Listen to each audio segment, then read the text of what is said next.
रूस से युद्ध के बीच यूक्रेन का भविष्य दांव पर लगा है।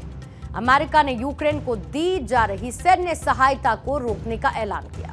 द क्वेश्चन इज, क्या अमेरिकी मदद के बगैर यूक्रेन रूस के साथ इस भीषण जंग में टिक पाएगा? जिस तरीके से रूस और यूक्रेन के बीच जारी जंग को शुरू हुए 3 साल से भी ज्यादा का वक्त बीत चुका है। अमेरिका इन 3 सालों में यूक्रेन का सबसे बड़ा सैन्य मददगार रहा, लेकिन अब बहुत कुछ बदल चुका है। जो बाइडेन के जाने और ट्रंप के अमेरिका के राष्ट्रपति बनते ही इस युद्ध का चैप्टर पूरी तरीके से बदलता हुआ दिख रहा है। एक तरफ जहां पर यूरोपियन यूनियन है जो कि जेलेंस्की की मदद के लिए खुलकर बैटिंग कर रहा है, इधर डोनाल्ड ट्रंप ने यूक्रेन को सैन्य मदद से हाथ पीछे खींच लिए हैं और माना यह जा रहा है कि अमेरिका के इस डिसीजन से यूक्रेन का सिक्योरिटी सिस्टम कोलैप्स कर जाएगा।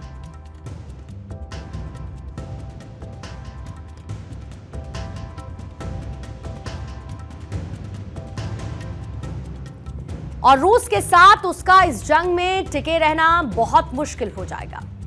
30 यूरोपीय देश ये मानकर चल रहे हैं कि ट्रंप पूरे यूक्रेन पर पुतिन का कब्जा करा सकते हैं और यूरोपीय देशों को इस बात का भी डर है कि ट्रंप ने जेलेंस्की पर इतना दबाव बना दिया है कि वो चाहकर भी अमेरिका को रूस के खिलाफ नहीं खड़ा कर पाएंगे। सवाल है कि अमेरिका के बिना यूरोप कब तक यूक्रेन की मदद कर पाएगा, और इसे समझने के लिए आपको थोड़ा सा बैकग्राउंड में लेकर चलते हैं इस युद्ध के फर्स्ट चैप्टर की तरफ। फरवरी साल 2022 रूस के यूक्रेन पर हमले के बाद से जेलेंस्की की सबसे ज्यादा मदद अमेरिका ने की। अमेरिका ने यूक्रेन को युद्ध में $65 अरब की सैन्य मदद, जबकि अगर यूरोपीय संघ की बात करेंगे तो यूक्रेन को कुल मिलाकर $141 अरब की मदद दी गई, जिसमें $51 अरब की सैन्य सहायता भी शामिल है, जो कि अकेले अमेरिका की तुलना में कम है। लेकिन अब ट्रंप ने जेलेंस्की के साथ युद्ध विराम लागू करने से इनकार करने के विवाद के बाद यूक्रेन को दी जाने वाली सैन्य मदद को अस्थायी रूप से रोक दिया है, टेम्पररी होल्ड पर डाल दिया है।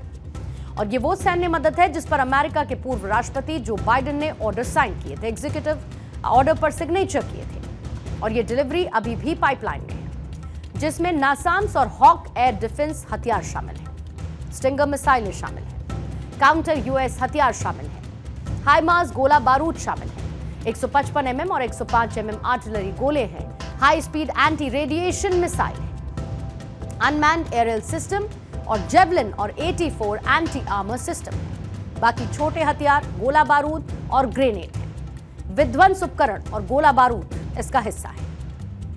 बाइडेन ने सुरक्षा सहायता या सैन्य सहायता के लिए $500 मिलियन की घोषणा की थी, जिसमें हवा से जमीन पर मार करने वाले हथियार, F-16 सपोर्ट इक्विपमेंट्स, बख्तरबंद ब्रिजिंग सिस्टम, सुरक्षित संचार उपकरण, छोटे हथियार और गोला बारूद। इसके साथ ही AIM-7, RIM-7 और AIM-9M मिसाइल। अब तक अमेरिका से यूक्रेन को रूस के खिलाफ इस युद्ध में जो हथियारों की मदद दी गई, उसमें कई ऐसे ताकतवर हथियार हैं जो कि पिछले 3 साल से रूस को नुकसान पहुंचा रहे हैं। बाइडेन ने राष्ट्रपति रहते हुए रूस यूक्रेन युद्ध के दौरान पिछले साल युद्ध भड़काने वाली डील भी की थी और रूस 10 साल की डिफेंस डील से नाराज हुआ था। पहले से अमेरिकी दखल का विरोध रूस का रहा ही है और अमेरिका के दखल से रूस की तरफ से परमाणु युद्ध की धमकी भी दी गई। डील के तहत यूक्रेन को फौरन मदद मिलने का कमिटमेंट किया गया था। ऐसा माना जा रहा था कि अमेरिकी मदद से यूक्रेन की ताकत बढ़ सकती है, जो बढ़ी भी, और बाइडेन ने कीव के लिए $50 अरब का लोन पैकेज देने का भी ऐलान कर दिया था। इधर जेलेंस्की के साथ ओवल ऑफिस में जो कुछ भी हुआ, जिसकी तस्वीरें पूरी दुनिया ने देखी, ट्रंप ने जेलेंस्की को जो कड़वे शब्द सुनाए, अब पूरा यूरोप उन कड़वे शब्दों का बदला लेना चाहता है। जेलेंस्की के साथ यूरोप को बचाना तो सिर्फ बहाना है। पूरा यूरोप किसी तरीके से खुद को पुतिन के गुस्से से बचाना चाहता है और इसीलिए फ्रांस के राष्ट्रपति इमानुएल मैक्रों ने वो परमाणु छतरी खोल दी है, वो अम्ब्रेला खोल दिया है, जो कि पूरे यूरोप को एटम बम वाले हमले से रोक सकता है। यूक्रेन भी, ब्रिटेन भी, इटली भी और जर्मनी भी, यानी यूरोप का कोना कोना चप्पा चप्पा इस अम्ब्रेला के नीचे आकर पुतिन के परमाणु वाले गुस्से से बचना चाहता है। और फ्रांस की ये न्यूक्लियर अम्ब्रेला यानी कि रूस के परमाणु मिसाइलों के काउंटर अटैक की गारंटी है, जो कि अमेरिका के बाद सिर्फ ब्रिटेन और फ्रांस ही दे सकते हैं, क्योंकि यूरोप में रूस के बाद इन्हीं दोनों देशों के पास परमाणु हथियार भी हैं। अब दूसरी तरफ जॉर्जिया मेलोनी, जिन्होंने प्रधानमंत्री मोदी की ही तरह यूक्रेन में शांति सेना यानी कि पीस कीपिंग फोर्स न भेजने का फैसला किया, यानी साफ तौर पर जॉर्जिया मेलोनी ने ज़ेलेंस्की की मदद से इनकार कर दिया। इटली को अंतर्राष्ट्रीय राजनीति में अमेरिका का समर्थक माना जाता है। मेलोनी कुछ दिन पहले यूक्रेन मसले को लेकर ट्रंप से वर्ल्ड लेवल मीटिंग करने की मांग कर चुकी हैं। इधर फ्रांस मेलोनी के इस फैसले को लेकर यूरोप के जो देश हैं वो हैरान हैं। दरअसल मेलोनी को अमेरिका, खासकर डोनाल्ड ट्रंप का एक सपोर्टर माना जाता रहा है। भारत भी यूक्रेन में शांति सेना भेजने के पक्ष में नहीं है। हाल ही में यूरोपियन यूनियन के अध्यक्ष डेर से मुलाकात के दौरान पीएम मोदी ने इसके बारे में बात भी की। भारत रूस और यूक्रेन के मामले में तटस्थ है। दरअसल रूस से शांति की कवायद में जुटे हुए ज़ेलेंस्की को शांति सेना की जरूरत है। यूक्रेन को डर है कि समझौते के बाद रूस फिर से हमला न कर दे, और इसीलिए यूक्रेन के राष्ट्रपति ज़ेलेंस्की शांति की गारंटी भी चाहते हैं।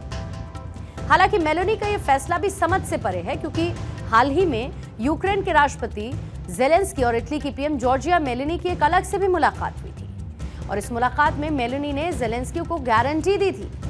गारंटी इस बात की थी कि इटली यूक्रेन के साथ है। मेलोनी ने ज़ेलेंस्की से वादा किया कि वो यूक्रेन का साथ नहीं छोड़ेगी। इसके साथ ही यूरोपियन यूनियन की तरफ से यूक्रेन को मदद का ऐलान कर दिया गया। यूक्रेन के लिए 150 बिलियन पाउंड के हथियार खरीदने की तैयारी हो रही है। यूरोपियन यूनियन की अध्यक्ष उर्सुला ने कहा है कि यूक्रेन को हथियार सप्लाई में तेजी आएगी। यूक्रेन को ज्यादा एयर डिफेंस दिए जाएंगे, और इसके लिए यूरोपियन देश अपना रक्षा बजट, अपना डिफेंस बजट बढ़ाएंगे। 800 बिलियन पाउंड रक्षा बजट बढ़ाने की तैयारी यूरोपियन यूनियन यानी ईयू की तरफ से हो रही है। मतलब यह है कि यूक्रेन को इस जंग के लिए और भड़काने का प्लान बनाया जा रहा है, यानी रूस और यूक्रेन जंग और तेज होगी। यूरोपीय हथियारों से यूक्रेन के राष्ट्रपति ज़ेलेंस्की का कॉन्फिडेंस और ज्यादा मजबूत होगा। यूक्रेन की तरफ से रूस पर हमले और भीषण होंगे, और रूस यूरोप के बीच तनाव और ज्यादा बढ़ जाएगा। पीस डील पर ज़ेलेंस्की हस्ताक्षर करने के लिए तैयार है। वो लगातार इस पर बयान भी दे रहे हैं, लेकिन यूरोपियन यूनियन की तरफ से ये मदद इस जंग का नक्शा बदल सकती है। सेकेंड वर्ल्ड वॉर के बाद से ही अमेरिका यूरोपीय सुरक्षा का केंद्र रहा है, सेंटर रहा है। अमेरिका ने पश्चिमी देशों के रक्षा संगठन यानी कि नेटो स्थापित करने में अहम भूमिका निभाई थी, और रूसी प्रभाव को चुनौती देने के लिए यूरोपीय देशों में हजारों अमेरिकी सैनिकों की तैनाती की थी। तब से लेकर अब तक अमेरिका ने नेटो के लीडर की भूमिका निभाई और खुद को दुनिया के सुपर पावर के तौर पर स्थापित किया है।